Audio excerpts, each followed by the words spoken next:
Good afternoon, everyone. First of all, I want to thank every single one of you guys for being here. This is an incredible turnout.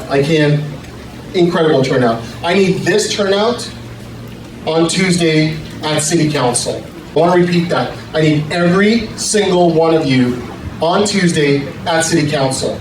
The Burbank Tenants Union will be busing people in from all over the city. Not Burbank City, Los Angeles, Tahunga, North Hollywood, Van Nuys. They will be busing them in like they did last time. We went outside after the City Council meeting, we watched the bus pull up to the parking lot, and they all went in, and we followed one of the buses, went all the way to Tahunga. 5-6 people left out. They don't even live here. They don't even provide housing here. What do? They come to intimidate. You guys are not going to be intimidated. This is not going to happen. Not in this city, not in this town. My name is Timuryan. I'm the current Government Affairs Director for the Burbank Association of Realtors. I've been the past president for the Burbank Association of Realtors, and I am very happy to see this turnout. This is incredible. I want to give you some points on rent control. I want to talk briefly, bring it to your attention of why we oppose rent control. First of all, it's un-American. It's not rent control, it's price control. It's essentially telling you what you can and can't do with your own property. It's essentially telling you what you can and can't do with the down payments that you saved up for to buy the properties that you did. You can't do that. Imagine if the government came in and said, you know what, you're making a little too much money on the stock market. We're gonna limit your retirement to only 3%. You're smart, you're investing in the right stocks, it's making you 14, 22, 63. No, not gonna happen. 3% only. 3% only. Burbank Tenants Unions love to say, and if you ever watch any of these videos, and I highly recommend you do that, they say, well, if you can't afford this business, then sell your properties. Get out. I mean, think about that mindset. Sell your property and get out. These are 20-year-olds, 25-year-olds, 30-year-olds that are saying this, that have never, ever owned anything, that have never put blood, sweat, and tears into anything, and they get to sit there, they get to stand on stage and tell you, well, if you can't afford this business, then you shouldn't be in it. Who the hell do they think they are? Who do they think they are? I mean, think about that. If I ask every single one of you guys how much time you spend taking care of your properties, it'll be a thesis statement for PhD, right? This is incredible, this turnout. What is rent control? Rent control is a direct subsidization from one individual to another. That's what it is.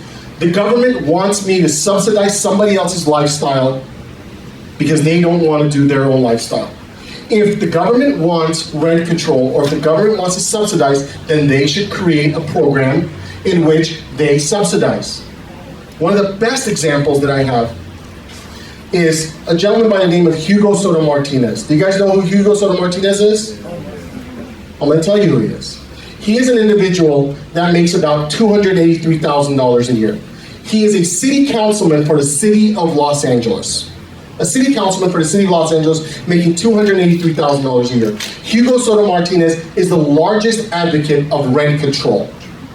So think about this. A guy that makes $280,000 a year boasts that he lives in a rent control apartment.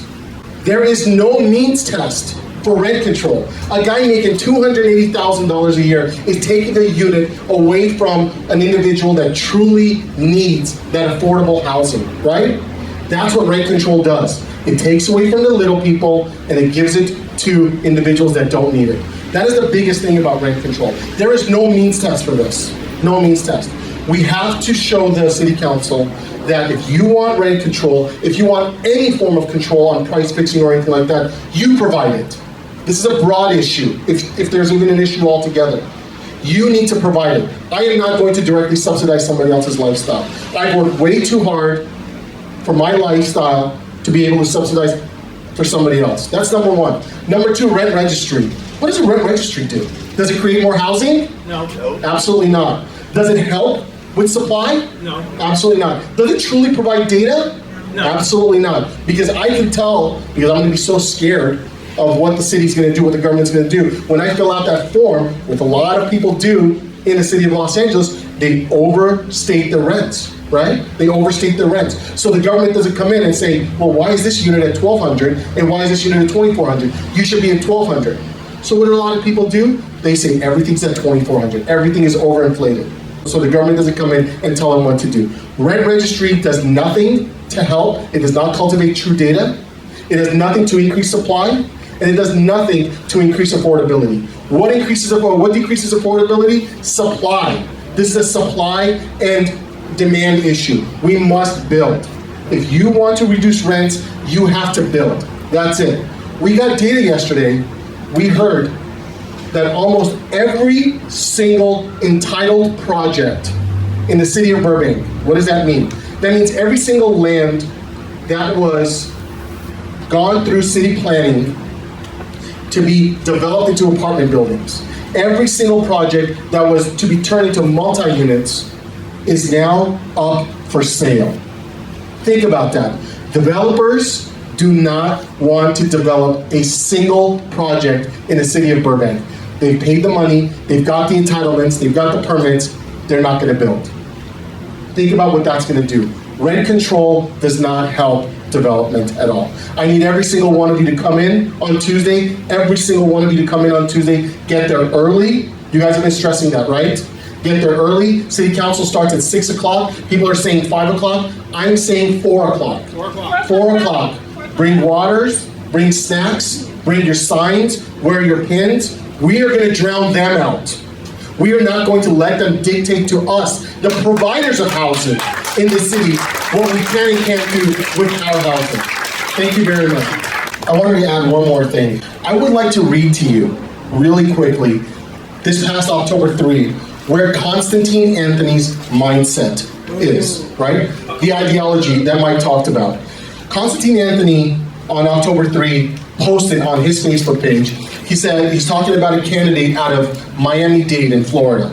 He's talking about this candidate who's running for, I don't know what she's running for. She's running for commissioner. He says, independent Anna Frankel is running for Miami-Dade commissioner with her Democratic incumbent is taking on the current Republican mayor. Her entire vibe is very Gen Z influencer with kind of Barbie aesthetics. But buried deep in her policy platform are key issues central to her generation, like raising taxes on landlords and developers. Like raising taxes on landlords and developers. I've never seen a campaign like this one. I'm very interested in the final turnout. Go vote for her. Like raising taxes on landlords and developers. That is where the city council's mindset is. You have it, I don't, I deserve it, I don't care how you got it, it's gonna be mine. And if you're not gonna give it to me, I have the power to raise taxes on it. Think about this, folks. Come on Tuesday.